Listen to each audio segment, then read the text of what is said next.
नमस्कार। आज हम एक बहुत ही दिलचस्प विषय पर बात करने वाले हैं। जी। भारत के मुख्य न्यायाधीश जस्टिस बी.आर. गवई की हालिया टिप्पणियों पर। हाँ, वो लंदन में एक संगोष्ठी में बोल रहे थे। बिल्कुल। और उनसे एक सवाल पूछा गया कि अगर उनके पास एक जादुई छड़ी हो तो वो भारत की मध्यस्थता व्यवस्था में, मतलब आर्बिट्रेशन रेजीम में, क्या 4 बड़े बदलाव करना चाहेंगे? हाँ, ये जादुई छड़ी वाला सवाल काफी अच्छा है। ये हमें सीधे उन मुद्दों पर ले जाता है जो सीजेआई के हिसाब से सबसे अहम हैं। ये चारों बदलाव मिलकर दिखाते हैं कि कैसे एक ज्यादा कुशल, ज्यादा भरोसेमंद सिस्टम बनाया जा सकता है। अच्छा, तो पहला बदलाव जो वो करना चाहेंगे वो जुड़ा है मध्यस्थता निर्णयों की अंतिमता से। फाइनल मतलब फाइनल। हाँ, अंतिमता का मतलब अंतिमता, ये उन्होंने कहा। इसका क्या मतलब हुआ, थोड़ा समझाएंगे? क्यों ये इतना जरूरी है? हिलाचरण नहीं होनी चाहिए जो तेज दौड़ के भेस में हो। हाँ, ये तो बड़ी समस्या है अगर फैसला फाइनल ही ना हो। बिल्कुल। हाँ, अगर कोई बहुत ही स्पष्ट अन्याय हुआ हो, मतलब मैनिफेस्ट इनजस्टिस, वो एक अलग मामला है, उसे देखना पड़ेगा। अच्छा। लेकिन आमतौर पर फैसला आखिरी होना चाहिए, तभी तो आर्बिट्रेशन का जो मूल मकसद है, जल्दी समाधान, वो पूरा होगा। सही कहा। वरना पूरी प्रक्रिया का मतलब ही क्या रह जाएगा?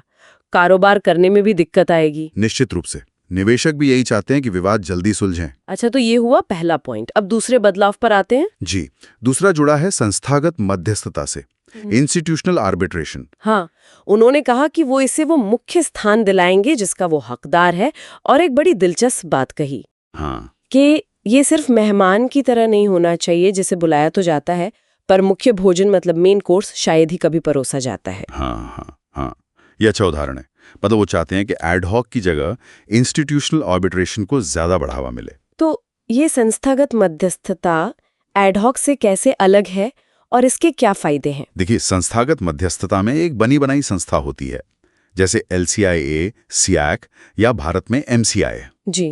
ये संस्थाएं पूरी प्रक्रिया के लिए नियम देती हैं, एक ढांचा देती हैं, प्रशासनिक मदद करती हैं। इससे क्या होता है कि प्रक्रिया में ज्यादा अनुशासन आता है, ज्यादा विश्वसनीयता आती है। अच्छा। जबकि एडहॉक में पार्टियों को खुद ही सब तय करना पड़ता है, नियम, प्रक्रिया, आर्बिट्रेटर का चुनाव। इसमें ज्यादा समय लग सकता है, अनिश्चितता भी ज्यादा होती है। समझ गई।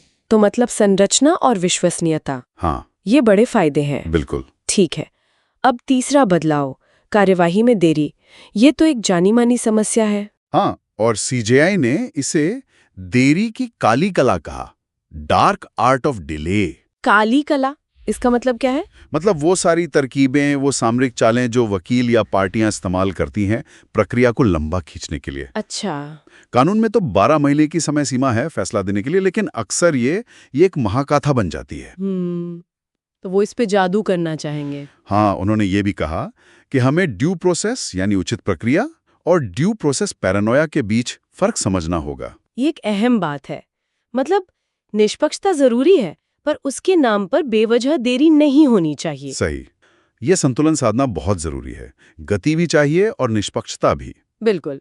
इस काली कला पर लगाम लगाना तो जरूरी है। हाँ, वरना मध्यस्थता का फायदा ही क्या। और चौथा बदलाव वो किससे जुड़ा है? चौथा और आखिरी बदलाव है मध्यस्थों यानी आर्बिट्रेटर्स की विविधता को लेकर, डाइवर्सिटी। हाँ, उन्होंने कहा कि न्याय एक बंद क्लब से नहीं आना चाहिए। Closed club. जी, वो चाहते हैं कि आर्बिट्रेटर्स का जो पूल है वो ज्यादा बड़ा हो, उसमें अलग अलग पृष्ठभूमि के लोग हों। तो ये विविधता क्यों जरूरी है?